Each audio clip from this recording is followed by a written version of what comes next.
Hello everyone, welcome back to my channel. तो आज के फंडामेंटल्स ऑफ प्लांट पैथोलॉजी के लेक्चर में हमने फंजाई के बारे में पढ़ने की शुरुआत की थी, हम आज उसको कंप्लीट करने वाले हैं। तो इसके पिछले के लेक्चर्स में हमने फंजाई के मॉर्फोलॉजी को अच्छे से समझा, ठीक है, उसके बॉडी स्ट्रक्चर को खूब बढ़िया से समझ लिया। इसके बाद हमने ये भी देख लिया कि एक फंजाई एक्चुअली में रिप्रोड्यूस कैसे करता है। अब आज के लेक्चर का मेजर मोटिव ये है, देखो कभी भी जब हम क्लासिफिकेशन करते हैं ना, उसका मेजर मोटिव होता है इजी अंडरस्टैंडिंग, ठीक है, कि हमारे लिए थोड़ा समझने में इजी हो। तो फंजाई अपने आप में एक इतना बड़ा किंगडम है, तो उसमें बहुत सारे डिफरेंट टाइप के फंजाई होते हैं, ठीक है। हमने ही अभी पिछले कुछ लेक्चर्स में कितने सारे नए नाम देखे, है ना। हमने सिनकाइट्रम एंडोबिटिकम देखा, ठीक है, हमने बहुत सारे नाम देखे, राइजोपिस देखा हमने।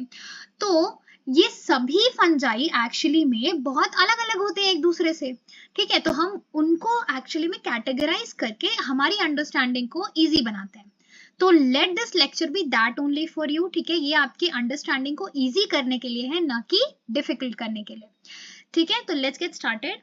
सबसे पहले क्लासिफिकेशन से पहले एक कॉन्सेप्ट आता है टेक्सोनॉमी एंड नॉमेनक्लेचर का, ठीक है। और ये सिर्फ पैथोलॉजी का टॉपिक नहीं है, ये एक्चुअली बहुत सारे फंडामेंटल सब्जेक्ट का सबसे बेसिक टॉपिक होता है, ठीक है। तो ये डेफिनेशन तो एकदम अच्छे से याद कर ही लो कि टेक्सोनॉमी क्या होती है।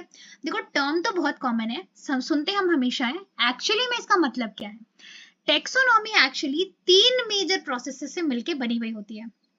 सबसे पहला है आइडेंटिफिकेशन ऑफ द ऑर्गेनिज्म, कि सबसे पहले तो हम आइडेंटिफाई करेंगे कि अच्छा ये एक फंजाई है, ठीक है, चलो ये एक फंजाई, हमने उसके कैरेक्टर्स उसको आइडेंटिफाई कर दिया, ठीक है।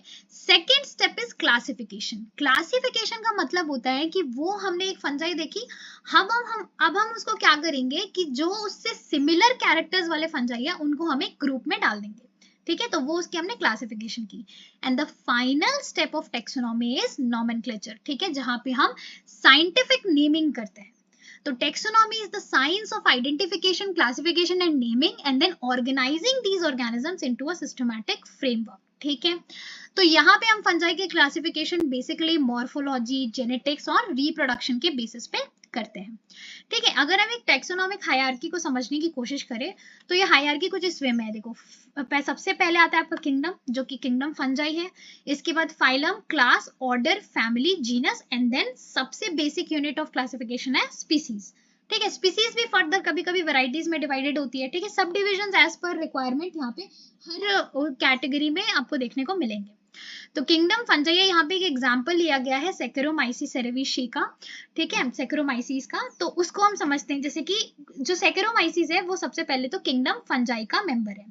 इसके बाद व्हेन आई से कि ये फाइलम एस्कोमाइकोटा का मेंबर है, अगर मुझे फाइलम एस्कोमाइकोटा के बारे में कुछ भी पता है, ठीक है, मुझे ये पता है, मान लो कि जो फाइलम एस्कोमाइकोटा है उसमें जो स्पोर्स बनती है वो एक एस्कस के अंदर बनती है, एक सैक लाइक स्ट्रक्चर के अंदर बनती है। तो इमीडिएटली सेकेरोमाइसीस के बारे में मुझे कुछ इंफॉर्मेशन मिल गई, राइट, इसीलिए हम क्लासिफिकेशन को पढ़ते हैं, ठीक है। इसके बाद इसका क्लास क्या है, सेकेरोमाइसीटीज, ठीक है। ऑर्डर है सेकेरोमाइसीटेल्स, फैमिली है सेकेरोमाइसीटेशी, ठीक है। एंड देन जीनस आपका सेकेरोमाइसीस एंड स्पीशीज सेरेविशी, ठीक है।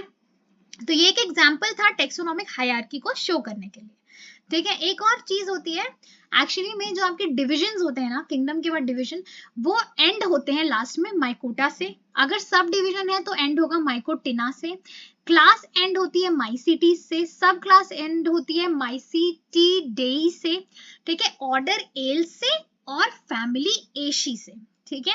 जैसे कि यहाँ पे एक एग्जाम्पल दिया हुआ है प्यूकिनिया ग्रामिनिस का। तो किंगडम है फंजाई, किंगडम तो फंजाई है, प्यूकिनिया ग्रामिनिस का।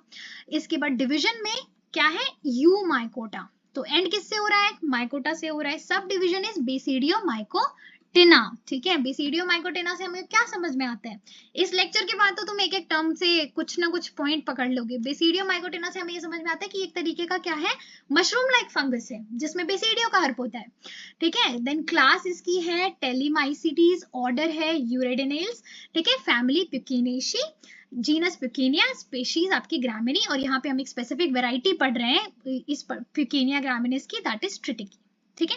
तो आई होप इतना समझ में आया। फिर अब बात आती है टेक्सोनॉमी, हमको समझ में आ गया। टेक्सोनॉमी का एक बहुत मेजर पोर्शन होता है nomenclature, that is scientific naming of a particular organism.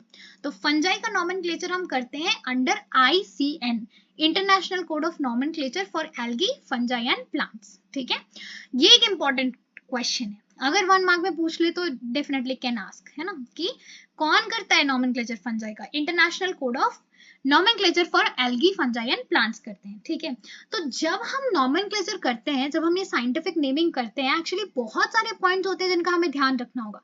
ऐसा नहीं कर सकते हैं ना हम कि जो भी दिमाग में आ रहा है वो पर्टिकुलर फंजाई का नाम रख देंगे, क्योंकि उसके पीछे कितनी सारी इंफॉर्मेशन है जो उसके नाम से ही एसोसिएटेड है। तो कुछ ऐसे बेसिक पॉइंट्स हैं जिनका हमें ध्यान रखना होता है, जिसमें से कुछ पॉइंट्स मैंने यहाँ पे मेंशन किए जो हमारे लिए शायद हेल्पफुल हो सकते हैं। सबसे पहला मोस्ट बेसिक पॉइंट तो ये है कि जब हम नॉमेनक्लेचर करते हैं, जो नेम होता है हमेशा बाइनोमियल होता है। बाइनोमियल मतलब 2 यूनिट्स कंसिस्ट करता है, जिसमें एक होता है जीनस नेम और एक होता है स्पीशीज नेम। तो हमेशा याद रखना, जब आप जीनस नेम लिखोगे ना, तो जो फर्स्ट लेटर होगा हमेशा कैपिटल होगा, लेकिन उसके बगल में जब आप स्पीशीज नेम लिखोगे तो वो पूरा लोअर केस होता है। ठीक है, दोनों को इटैलिसाइज, या तो इटैलिसाइज करके लिखा जाता है या तो फिर अंडरलाइन किया जाता है, जैसे कि यहाँ पे लिखा हुआ है एस्परजिलस नाइगर। तो ये देख के समझ में आ रहा है, कैपिटल ए से शुरू हो रहा है एस्परजिलस, लेकिन नाइगर में हमने केवल स्मॉल एन यूज किया है और ये ऑलरेडी इटैलिसाइज है। अगर इटैलिसाइज नहीं होता तो हम इसे अंडरलाइन करते। ठीक है, जो हर नाम जो है वो यूनिक होना चाहिए, स्टेबल होना चाहिए और मोस्ट इंपॉर्टेंटली उस पर्टिकुलर ऑर्गेनिज्म का डिस्क्रिप्टिव होना चाहिए। ठीक है, अब बात करते हैं कुछ ऑथर के नेम की साइटेशन की बात करते हैं कि अगर जिसने उसे दिया है, जिसने उसकी डिस्कवरी की है, उसका नाम कैसे लिखेंगे? स्पीशीज के नाम के जस्ट बाद लिख देते हैं। ठीक है, तो जैसे कि प्यूकिनिया ग्रामिनिस जो नाम है वो एक्चुअली परसून ने दिया था। परसून कौन है? I want all of you to comment down कि परसून का हिस्ट्री में क्या कॉन्ट्रीब्यूशन था। ऑल्दो मैंने बोला था Prasoon is not the very most important one, लेकिन इसी बहाने एटलीस्ट आप जाके नॉमेनक्लेचर वाला जो टेक्सोनॉमी वाला पार्ट है उसको आप एक बार ही रिकॉल करोगे। टेक्सोनॉमी नहीं, हिस्ट्री वाले पार्ट को एक बार ही रिकॉल करोगे, इसीलिए परसून की मुझे क्या कॉन्ट्रीब्यूशन थी हिस्ट्री में वो मुझे चाहिए। ठीक है, इसके बाद अगर 2 साइंटिस्ट हैं, लेट्स से 2 ऑथर्स हैं, 2 लोग हैं जो कि एक पर्टिकुलर स्पीशीज से रिलेटेड है, तो उनका नाम आप कैसे लिखोगे? तो सबसे पहले जिस ऑथर ने, जिस साइंटिस्ट ने उसका सबसे पहला डिस्कवरी किया है उसको हम पैरेंथेसिस में लिखेंगे और उसके बाद सेकेंड ऑथर के बारे में लिखेंगे। ठीक है, फॉलोड बाय दैट। तो यहाँ पे जैसे फॉर एग्जाम्पल दिया हुआ है फाइटोप्थेरा इन्फेस्टांस, जिसको एक्चुअली में सबसे पहले हमारे यहाँ पैरेंथेसिस में लिखा हुआ है मॉन्ट। ठीक है, इसके बाद इसके ऊपर और फर्दर स्टडीज की थी डिबेरी ने। ठीक है, फाइटोप्थेरा इन्फेस्टांस कौन से डिजीज का कॉजल ऑर्गेनिज्म है ये भी मुझे ढूंढ के बताओ, और अगर ये तुम्हें नहीं रिकॉल हो रहा है मतलब यू आर लैकिंग समवेयर। ठीक है, ये बहुत इंपॉर्टेंट डिजीज है, हिस्ट्री में बहुत इंपॉर्टेंट रोल था इसका, फाइटोप्थेरा इन्फेस्टांस से जो डिजीज कॉज होता है, एंड डिबेरी ने इसके ऊपर काम किया था। ठीक है, जो पूरा टैक्सा है, अभी हम लोग टेक्सोनॉमल हायरार्की में ये चीज समझ चुके हैं कि कैसे क्लासिफाइड होता है, kingdom, division, class, order, family, genus and species, जिसके अंदर भी सब कैटेगरीज हम देख सकते हैं, जैसे कि सब डिवीजन हो सकता है, सब क्लास हो सकता है, सब ऑर्डर हो सकता है, ये पॉसिबल है। ठीक है, और कभी कभी जो स्पीशीज होती है उसको भी हम ब्रेक डाउन कर सकते हैं इनटू वेराइटीज। ठीक है, अब बात करते हैं जो आज का हमारा मेजर टॉपिक है, that is your fungal classification. तो देखो, फंजाई की क्लासिफिकेशन, क्लासिफाई करने का जो एफर्ट है वो तो हम बहुत लंबे टाइम से कर रहे हैं, क्योंकि क्लासिफिकेशन से हमारी स्टडी इजी होती है, राइट? तो इसका एक हिस्टोरिकल क्लासिफिकेशन आपको देखने को मिलेगा, प्रिमिटिव टाइप का देखने को मिलेगा, मॉडर्न क्लासिफिकेशन देखने को मिलेगा। आज के लेक्चर में हम वो क्लासिफिकेशन देखेंगे जो अभी के टाइम पे सबसे रेलिवेंट क्लासिफिकेशन है। ठीक है, तो एक्चुअली जो फंगल क्लासिफिकेशन है इसके अंदर हम मेजरली 5 ट्रू फाइलास के बारे में पढ़ते हैं, chytridiomycota, zygomycota, ascomycota, basidiomycota and glomeromycota. Glomeromycota actually बहुत रिसेंटली ऐड हुआ है। ठीक है, पहले ये जाइगोमाइकोटा का ही मेंबर हुआ करता था। ठीक है, तो क्राइटिडियोमाइकोटा जो होता है इसके मेंबर्स को हम क्राइटिड्स कहते हैं। Zygomycota are conjugated fungi, ascomycota are sac fungi, basidio are club fungi and glomero are जो सिम्बायोटिक रिलेशनशिप वाले होते हैं ना, उनको हम ग्लोमेरोमाइकोटा कहते हैं। ठीक है, अब now I want you to imagine कि ये एक फंगल हाउस है और ये fungal classification actually various types के कजन्स हैं। तो एक गेट टुगेदर करते हैं, एक फैमिली गैदरिंग करते हैं फंजाइज की, जिसके अंदर हम ये डिफरेंट टाइप की उसके कजन्स से मिलेंगे। जिसके अंदर हम लोग सबसे पहले सबसे ओल्ड वाले कजन से मिलते हैं, जो कि आपका क्राइटीडियोमाइकोटा। ये आपके वो वाले कजन है ना जिनसे आपका बहुत बड़ा जनरेशनल गैप है, ठीक है। ये एकदम ओल्ड प्रिमिटिव लगते हैं आपको, आप इनको नहीं समझ सकते because of the generation gap, लेकिन ये एक्चुअली में प्रोफेशनल स्विमर्स हैं, ठीक है। मतलब कुछ तो अच्छा करे लाइफ में, प्रोफेशनल स्विमर्स है। तो आपकी मम्मी आपको हमेशा बोलते रहती है कि देखो बेटा सीखो कुछ इनसे, ठीक है। तो ये आपके वो वाले कजिन्स हैं, उनको इमेजिन करो क्राइटीडियोमाइकोटास की जगह, ठीक है। बहुत सिंपल क्रीचर हैं, कुछ नहीं, बहुत सिंपल, बहुत प्रिमिटिव यूमाइकोटास हैं ये, जो कि जनरली कैसे होते हैं, यूनिसेलुलर होते हैं। बहुत प्रिमिटिव हैं तो जनरली यूनिसेलुलर होते हैं। और इसमें मेल और फीमेल दोनों कैसी होती हैं, फ्लैजिलेटेड होती है। तो भाई प्रोफेशनल स्विमर्स हैं तो फ्लैजिलेटेड तो होंगी, तभी तो मोटाइल होंगी, मूव करेंगे, तो दोनों ही फ्लैजिलेटेड होते हैं। अब थोड़ा सा बैक जाओ पीछे फंगल रिप्रोडक्शन में, जहां पे मैंने आपको पढ़ाया था प्लानोगैमेटिक कॉप्युलेशन, जिसके अंदर मैंने बताया था कि जब जो आपके मेल और फीमेल गैमीट्स होते हैं, या तो दोनों ही मोटाइल होंगी, या तो दोनों में से एक मोटाइल होगा, एक नॉन मोटाइल होगा। जब उसके बीच में रिप्रोडक्शन होती है तो उसको हम प्लानोगैमेटिक कॉप्युलेशन बोलते हैं, है ना, वो मैंने बताया था। तो ऑब्वियसली यहाँ पे हमको देखने को मिल रहा है कि मेल फीमेल दोनों ही फ्लैजिलेटेड है, दोनों ही मोटाइल है। तो इनके बीच में जो कॉप्युलेशन होगा, जो रिप्रोडक्शन होगा, वो किसके थ्रू होगा, प्लानोगैमेटिक कॉप्युलेशन के थ्रू होगा। तो क्राइटीडियोमाइकोटास में कैसा रिप्रोडक्शन हो रहा है, प्लानोगैमेटिक कॉप्युलेशन हो रहा है। अब क्योंकि ये स्विमर्स हैं, स्विमर्स बाय नेचर, तो ये एक्वाटिक एनवायरनमेंट में रहते हैं। और मोस्ट इंपॉर्टेंट चीज आती है एग्जाम्पल, कि ये एक्चुअली कौन से वाले ऑर्गेनिज्म, हम इतने सारे फंजाइज पढ़ चुके हैं, राइट। तो कौन सा वाला फंजाई जो है वो क्राइटीडियोमाइकोटा के अंदर आता है। तो एक एग्जांपल है इसका सिनकाइट्रियम एंडोबेटिकम, जो मैं बता चुकी हूँ वाट डिजीज ऑफ पोटैटो का कॉजल ऑर्गेनिज्म है। वाट डिजीज ऑफ पोटैटो क्या होती है, एक बार ही देख लो, ये देखो, ये होती है वाट डिजीज ऑफ पोटैटो, जो कि एक्चुअली में ना दार्जिलिंग की एंडेमिक डिजीज है, ठीक है। वाट डिजीज ऑफ पोटैटो ये उसका कॉजल ऑर्गेनिज्म होता है, ठीक है। ये वो डिजीज कॉज करता है। इसके अलावा इसका एग्जांपल और आ सकता है, जैसे एक बहुत इंपॉर्टेंट एक्सपेरिमेंटल फंजाई होता है एलोमाइसिस, ठीक है, वो भी क्राइटीडियोमाइकोटा का मेंबर है। तो अब अगर मैं आपसे बोलूं सिनकाइट्रियम एंडोबेटिकम, तो आपको अगर तुरंत क्लिक करेगा कि ये क्राइटीडियोमाइकोटा फैमिली जो फाइला है उसका मेंबर है, तो आप तुरंत इसके कुछ कुछ कैरेक्टर्स मुझे बता दोगे कि हाँ ये ना, इसमें ना मेल और फीमेल दोनों मोटाइल होते हैं, और मोटाइल होने की वजह से इनके बीच में जो प्रोपगेशन होता है वो किसके थ्रू होता है, प्लानोगैमेटिक कॉप्युलेशन के थ्रू होता है। ये सबसे प्रिमिटिव टाइप के फंजाइज होते हैं, जो कि ज्यादा प्रिमिटिव है, मतलब जनरली यूनिसेलुलर होते हैं, ठीक है। तो क्राइटीडियोमाइकोटा को कैसे याद रखोगे, क्राइटिड्स को कैसे याद रखोगे, वो हमारे ओल्ड प्रिमिटिव वाले कजिन्स, जो कि they are very good at swimming, good at something at least, so very good at swimming, जिनके बारे में मम्मी हमेशा बोलते रहती है, लेकिन हमको ज्यादा समझ में नहीं आता because of the generational gap, ठीक है। तो that is your chytridiomycota. Example synchytrium endobioticum and allomyces. Second आपकी क्लासिफिकेशन में आता है जाइगोमाइकोटा। अब ये है आपके वो बदमाश वाले कजिन्स, जो छोटे छोटे बच्चे होते हैं, जो आपके घर आते हैं एंड आपकी सारी चीजों को हाथ लगाते हैं और सब कुछ बर्बाद करते हैं। थोड़ा सा कोई चीज बाहर क्या छूट जाए उसको वो बर्बादी कर देते हैं। ये है आपके जाइगोमाइकोटा वाले मेंबर्स, ठीक है। कौन से हैं ये एक्चुअली आपके ब्रेड मोल्ड्स होते हैं। कोई भी ऐसे बरसात के टाइम पे या फिर गर्मी के टाइम पे कोई भी खाने की चीज अगर आप ऐसे बाहर छोड़ दोगे ना, तो वो तुरंत उसमें मोल्ड्स लग जाती हैं। तो वो मोल्ड्स क्या है, वो एक्चुअली में राइजोपस स्टोलोनिफर करके एक फंगस होता है, ठीक है, जो कि आपके इनफैक्ट आप फ्रूट्स वगैरह पे छोड़ दोगे तो उसमें भी ये फंगस लग जाते हैं, फ्रूट्स वेजिटेबल्स में, ब्रेड्स में लग जाते हैं, ठीक है। सैप्रोफिटिक नेचर के होते हैं, एकदम डेड एंड डिकेइंग चीजों से अपना न्यूट्रिशन डिराइव करते हैं। तो ये आपके वो बदमाश वाले कजिन्स हैं, ठीक है। कौन है ये, राइजोपस स्टोलोनिफर, जो कि चीजों को बर्बाद करता है, मोल्डिंग करता है जो चीजों में, ये आपका जाइगोमाइकोटा होता है। अच्छा, अब थोड़े सीरियस कॉन्वर्सेशन में आते हैं, इसको हम कॉन्जुगेटेड फंजाई क्यों कहते हैं। तो एक्चुअली में ये समझ में आएगा इसके रिप्रोडक्शन से। तो जब मैं आपको स्पोरांजियोस्पोर्स पढ़ा रही थी तो मैंने एक चीज बताई थी, आई थिंक बताई थी, कि जो स्पोरांजियोस्पोर्स हैं वो आपके प्रिमिटिव वाले फंजाई में देखने को मिलेंगे, और कोनिडियोस्पोर्स जो है वो आपके एडवांस्ड वाले में देखने को मिलेंगे, ठीक है। तो ये तो प्रिमिटिव ही, हम तो प्रिमिटिव से ही ऊपर जा रहे हैं ना, क्राइटीडियोमाइकोटा सबसे प्रिमिटिव, फिर उसके बाद थोड़े से उनसे डेवलप्ड जो है जाइगोमाइकोटा, यानी वो मंद बुद्धि बच्चे जो घर में आके सारी चीजें बर्बाद कर जाते हैं, ठीक है। तो वो थोड़े से ही उनसे डेवलप्ड है। इसके बाद और थोड़ा सा डेवलप्ड होता है आपका नेक्स्ट वाला, दैट इज योर एस्कोमाइकोटा, फिर बेसिडियोमाइकोटा, ऐसे और ज्यादा क्या होते जाते हैं, वो डेवलप्ड होते जाते हैं। तो सबसे प्रिमिटिव क्राइटेरियोमाइकोटा है, लेकिन जाइगोमाइकोटा भी प्रिमिटिव ही है। तो इनका जो हाइफा होता है वो एक्चुअली सेप्टेट नहीं होता। सेप्टेशन तो एक हायर फंजाई का कैरेक्टरिस्टिक है ना, तो इसमें सेप्टेशन नहीं होता।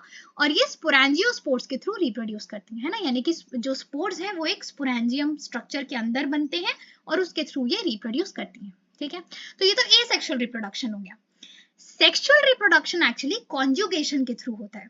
तो मैं ये बोल रही हूँ कि एक काम करो, सेक्सुअल रिप्रोडक्शन को एक बार रिकॉल करो अपने दिमाग में। मैंने आपको 3 स्टेप्स पढ़ाए थे, PKM, plasmogamy, karyogamy and meiosis. ठीक है, सबसे पहले साइटोप्लाज्म का फ्यूजन होगा, फिर न्यूक्लियस का फ्यूजन होगा, और फिर उसके बाद मियोसिस से स्पोर्स बनेंगी। ये मैंने आपको पढ़ाया था जब मैं आपको सेक्सुअल रिप्रोडक्शन पढ़ा रही थी। तो की कॉन्सेप्ट वही है, वहीं पे कुछ कुछ चेंजेस होते हैं जो कि इन तीनों को अलग करती है, जाइगोमाइकोटा, एस्कोमाइकोटा एंड बेसिडियोमाइकोटा को। ठीक है, तो यहाँ पे ये जो सेक्सुअल रिप्रोडक्शन होता है इसको कॉन्जुगेशन क्यों कहते हैं पता है? एक्चुअली में यहाँ पे क्या हो रहा है कि 2 सिमिलर टाइप के जो गैमेटैंजिया है वो साथ में आ रहे हैं और रिप्रोडक्शन कर रहे हैं, इसलिए इसको हम कॉन्जुगेशन कहते हैं। तो इसीलिए जाइगोमाइकोटास कॉन्जुगेटेड फंजाई, और कुछ नहीं हो रहा है। यहाँ पे वही है, PKM। सबसे पहले 2 गैमेटैंजिया के 2 ऑपोजिंग स्ट्रैंड्स साथ में आके फ्यूज करेंगे, जिसको हम क्या कहेंगे? प्लाज्मोगैमी कहेंगे। इसके बाद कैरियोगैमी होगी, यानी कि उनके न्यूक्लियस का फ्यूजन होगा। इसके बाद जब न्यूक्लियस का फ्यूजन हो गया, एक जाइगोस्पोर बनेगा, जो कि जिसके अंदर डिप्लॉयड न्यूक्लियाई प्रेजेंट होंगे क्योंकि न्यूक्लियस फ्यूज हो चुका है, जो कि मियोसिस के थ्रू स्पोर्स बनाएगा, तो जिसको हम जाइगोस्पोर्स कहेंगे। तो एज सिंपल एज दैट, जो सबसे सिंपलेस्ट सेक्सुअल रिप्रोडक्शन का जो सिंपल प्रोसेस होता है वही ये फॉलो करता है। कॉन्जुगेशन हम बेसिकली इसलिए कहते हैं बिकॉज ये सेम टाइप के आपके गैमेटैंजियास से बनता है। तो ये आपके हो गए बदमाश वाले कजिन्स, ठीक है, जो कि क्या करते, चीजें बर्बाद करते। तो इसके अंदर एग्जांपल मैंने बता दिया, राइजोपस स्टोलोनिफर, जो कि मोल्ड वाला हमारा फंगस होता है। ठीक है, नेक्स्ट आते हैं आपके एस्कोमाइकोटास। अब ये वो वाले कजिन्स हैं आपके जिनको उनकी मम्मियां एकदम प्रोटेक्टेड रखती है। ठीक है, कि रात को जगने नहीं देना है, चॉकलेट खाने नहीं देना है, ऐसे भी होते हैं ना, तो वो ये है एस्कोमाइकोटास, जो कि एक सैक लाइक स्ट्रक्चर से हमेशा कवर्ड है। ठीक है, इसका एक्चुअली कैरेक्टरिस्टिक फीचर ही यही होता है कि इसके जो स्पोर्स होते हैं ना वो एक एस्कस के अंदर बनते हैं। एस्कस एक सैक लाइक स्ट्रक्चर है जिसके अंदर ये स्पोर्स बनाते हैं। ये एक्चुअली बहुत इंपॉर्टेंट है क्योंकि ये बहुत कमर्शियली इंपॉर्टेंट जो फंगस होते हैं उनको इंक्लूड करता है, जैसे कि ईस्ट हो गया, जो आपका एस्परजिलस ओराइजी होता है वो हो गया। एस्परजिलस ओराइजी राइस के फर्मेंटेशन का काम करता है। ये एक मिस्टेक है इस स्लाइड में नॉमेनक्लेचर से रिलेटेड, आई होप तुम्हें दिख रहा होगा, तो मुझे कमेंट करके बताओ क्या मिस्टेक है, नॉमेनक्लेचर से रिलेटेड मिस्टेक है। तो ये जो एस्कोमाइकोटास होते हैं, अब ये थोड़े से क्या हो गए, हायर फंजाइज हो गए। तो इनमें एसेक्सुअल रिप्रोडक्शन किसके थ्रू होगी? कोनिडियोस्पोर्स के थ्रू होगी।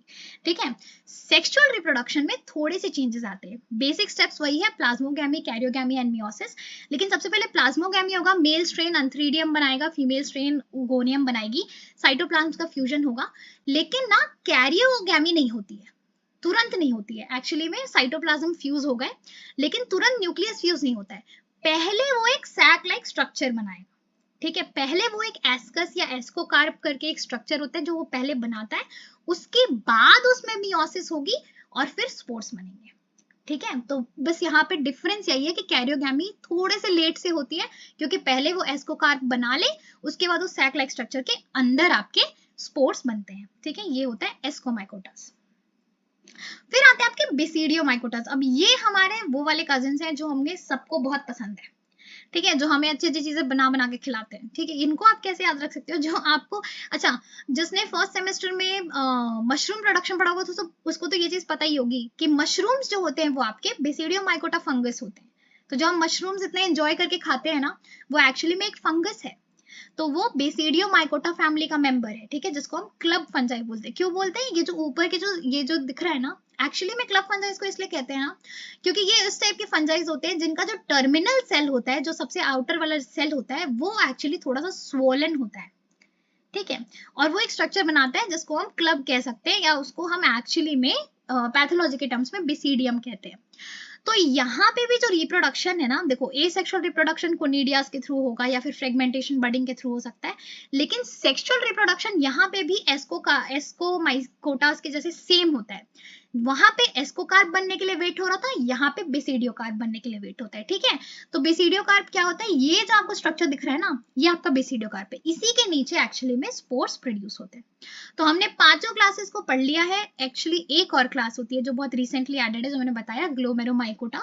इसके बारे में बहुत ज्यादा इन्फॉर्मेशन नहीं है क्योंकि ये बहुत रिसेंटली एडेड क्लास है। बस इतना याद रखो कि पहले जाइगोमाइकोटास के ही मेंबर्स हुआ करते थे, लेकिन इनमें थोड़ा सा डिफरेंस ये है कि ये एक्चुअली ज्यादातर जो टेरेस्ट्रियल प्लांट्स के साथ सिम्बायोटिक रिलेशनशिप बनाते हैं और प्लांट्स को एक्चुअली दूसरे न्यूट्रिएंट्स को सॉइल से एब्जॉर्ब करने में हेल्प करते हैं। तो हम ये चीज हमेशा पढ़ते हैं ना, जब हम सॉइल साइंस पढ़ते हैं या जब हम एग्रोनॉमी पढ़ते हैं, तो ये चीज पढ़ते हैं कि सॉइल के अंदर कुछ ऐसे बेनिफिशियल माइक्रोब्स प्रेजेंट होते हैं जो कि न्यूट्रिएंट के एब्जॉर्प्शन को बढ़ाते हैं। तो वो बेनिफिशियल माइक्रोब एक्चुअली ये है, आपका ग्लोमेरुलोमाइकोटा है, ठीक है, जो कि क्या करता है, जो कि प्लांट के अंदर से स्पेशली जैसे फॉस्फोरस फिक्सेशन सॉइल में बहुत होती है, तो उस फॉस्फोरस को अवेलेबल फॉस्फोरस के फॉर्म में कन्वर्ट करने का काम करता है। इसका मोस्ट कॉमन एग्जांपल है माइकोराइजिंग, ठीक है। तो हमने पांचों क्लासेस को बहुत अच्छे से पढ़ लिया। सिंपली याद रखना है, क्राइटीडियोमाइकोटास अपने ओल्ड वाले है ना, प्रिमिटिव वाले हो गए, जिनको स्विमिंग आती है, मेल और फीमेल दोनों फ्लैजेलेटेड हैं और दोनों में प्लानोगैमेटिक कॉपुलेशन होगी। जाइगोमाइकोटा हमारे वो एकदम नास पिटे बदतमीज बच्चे आते हैं जो घर पे जो चीजें बर्बाद कर जाते हैं, जैसे कि राइजोपस स्टोलोनिफर, कोई चीज बाहर छोड़ो नहीं, ब्रेड बाहर छोड़ो नहीं कि उसमें मोल्ड लग गया, तो वो आपके जाइगोमाइकोटास होते हैं।